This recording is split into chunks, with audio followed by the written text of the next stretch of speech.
মাত্ৰ 3 দিন বেচনৰ লগত এইকেইটা বস্তু মিলাই মুখত লগাওক। আপোনাৰ মুখত যিমানেই কলা দাগ দুখ থাকক নাইবা আপোনাৰ স্কিনখন যিমানেই লেতেৰা পৰি নাথাকক কিয় আপোনাৰ স্কিনখন পাৰ্লাৰত যোৱাৰ দৰে গ্লো কৰিব, বগা উজ্জ্বল চাফা কৰিব। বেচনৰ এই সহজ উপায়টো এবাৰ আপোনালোকে কৰি চাওক। আপোনাৰ স্কিনৰ উজ্জ্বলতা 10 গুণ বৃদ্ধি কৰিব, লগতে স্কিনখন বগা উজ্জ্বল কৰিব। ইয়াৰ উপৰি আপোনাৰ হাত ভৰিবোৰ যদি কলা পৰি গৈছে তেনেহ'লে আপোনালোকে হাত ভৰিটো এইখিনি ব্যৱহাৰ কৰক। আপোনাৰ হাত ভৰিত জমা হৈ থকা ময়লাবোৰ আঁতৰি স্কিনখন ধুনীয়া গ্লো কৰিব, পৰিষ্কাৰ কৰিব। হেল্ল' ফ্ৰেণ্ডছ, কি খবৰ? আশা কৰিছোঁ আপোনালোক সকলো ভালে আছে। মই ভালে আছোঁ। ভিডিঅ'টো আৰম্ভ কৰাৰ আগতে আপোনালোকলৈ ৰিকুৱেষ্ট কৰিছোঁ, যদি মোৰ ভিডিঅ'টো চাই আপোনালোকে ভাল পায় তেনেহ'লে গীতাঞ্জলি ক্ৰিয়েশ্যন চেনেলটো আপোনালোকে ছাবস্ক্ৰাইব কৰি দিব, লাইক কৰিব আৰু আপোনালোকৰ বন্ধু বান্ধৱীসকলৰ মাজত শ্বেয়াৰ কৰিব। মই এই চেনেলটো স্কিন কেয়াৰ, হেয়াৰ কেয়াৰ আদিৰ বিষয়ে নানা ধৰণৰ বিউটি টিপছ দি থাকোঁ।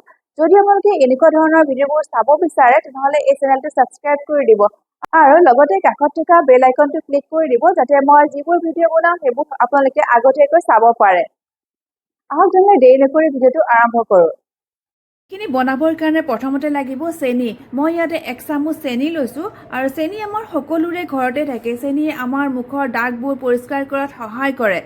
মুখত জমা হৈ থকা লেতেৰা ময়লাবোৰ চাফা কৰাত চেনিয়ে সহায় কৰে, লগতে স্কিনখন মইশ্চাৰাইজ কৰি ৰাখে, স্কিনখন ছফ্ট কৰে, উজ্জ্বল কৰে। এতিয়া ইয়াতে মই অকণমান হালধি মিলাম আৰু একেবাৰে কম কৰি হালধি মিলাইছোঁ। আপোনালোকে ভাল হালধি ইয়াতে মিক্স কৰিব। যদি আপোনালোকে ঘৰৰ গছৰ হালধি, গুড়ি কৰা হালধি থাকে তেনেহ'লে সেইখিনিও আপোনালোকে ইয়াতে মিলাব পাৰে। এতিয়া স্কিনখন ধুনীয়া গ্ল' বঢ়াবৰ কাৰণে মই ইয়াতে 1 চামুচ নাৰিকলৰ তেল মিক্স কৰিছোঁ। এতিয়া মই ইয়াতে অলপমান প্ৰায় 3 চামুচমান জোখৰ পানী মিলাইছোঁ। গোটেইখিনি বস্তু এতিয়া ভাল কৰি মিক্স কৰি ল'ম আৰু এইখিনি তেতিয়ালৈকে মিলাব যেতিয়ালৈকে চেনিখিনি গলি নাযায়। এতিয়া ইয়াৰ লগত মই অলপমান নেমু মিলাম। প্ৰায় 1 চামুচমান জোখৰ নেমুৰ ৰস ইয়াতে মই মিলাম।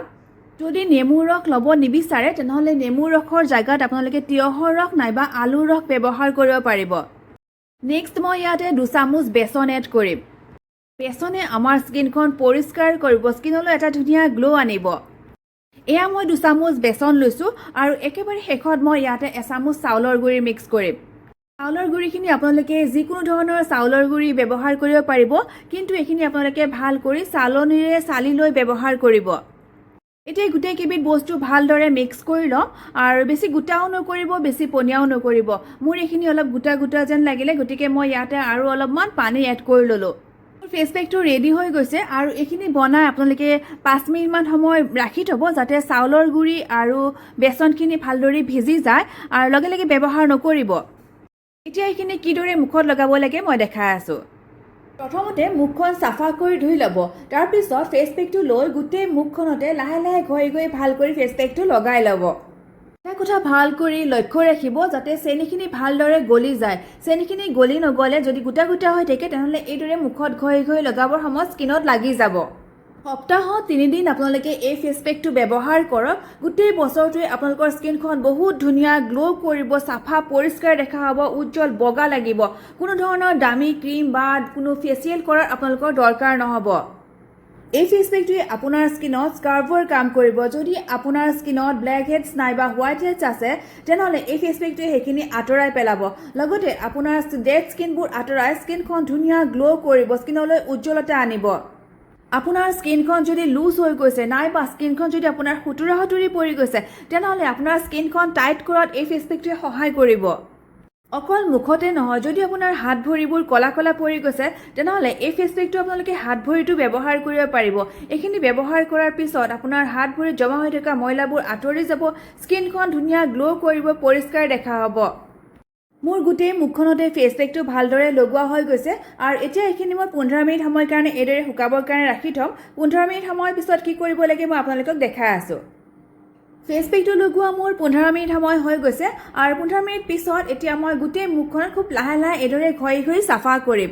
আৰু এইদৰে ঘঁহি ঘঁহি চাফা কৰাৰ সময়ত যদি আপোনাৰ স্কিনখন শুকান শুকান অনুভৱ হয় তেনেহ'লে হাতত অলপমান পানী লৈ ল'ব, এইদৰে ভালদৰে লাহে লাহে ঘঁহি ঘঁহি চাফা কৰি ল'ব। এইদৰে লাহে লাহে ঘঁহি ঘঁহি চাফা কৰাৰ ফলত আপোনাৰ স্কিনত জমা হৈ থকা লেতেৰা ময়লা বা আপোনাৰ স্কিনত জমা হৈ থকা তেলতেলীয়া ভাৱ সম্পূৰ্ণৰূপে আঁতৰি যাব। স্কিনখনলৈ এটা ধুনীয়া গ্ল' আহিব। আপোনাৰ স্কিনখন যদি কলা কলা পৰি গৈছে তেনেহ'লে স্কিনখন সেই কলা ভাৱবোৰ আঁতৰাই স্কিনখন উজ্জ্বল পৰিষ্কাৰ বগা দেখা কৰিব। এইদৰে 1-2 মিনিটমান মুখখন ঘঁহি চাফা কৰাৰ পিছত এখন ভিজা ৰুমাল লৈ গোটেই মুখখন ভাল কৰি মুচি দিব আৰু এই মুচাৰ লগে লগে দেখিছেনে স্কিনখনলৈ এটা ইমান ধুনীয়া গ্লো আহিছে, স্কিনখন ইমান পৰিষ্কাৰ দেখা হৈছে। এতিয়া মই মুখখন ধুই আহিম। এয়া মই মুখখন ধুই আহিলোঁ আৰু মুখখন ধুই অহাৰ পিছত আপোনালোকে নিশ্চয় ধৰিব পাৰিছে স্কিনখন আগতকৈ বহুত উজ্জ্বল হৈছে, স্কিনলৈ এটা ধুনীয়া গ্লো আহিছে আৰু মুখখন ধুবৰ সময়ত মই কোনো ধৰণৰ চাবোন ব্যৱহাৰ কৰা নাই। মুখখন ধোৱাৰ পিছত আপোনালোকে যিকোনো ধৰণৰ ক্ৰীম ব্যৱহাৰ কৰিব পাৰিব, নাইবা আপোনালোকে মেকআপো কৰিব পাৰিব। মই নেভিয়া ক্ৰীম লগাইছোঁ আৰু আপোনালোকে যদি ক্ৰীম নলগায় তেনেহ'লে অলপমান গোলাপ জল লগাই ৰাখি থ'ব পাৰিব।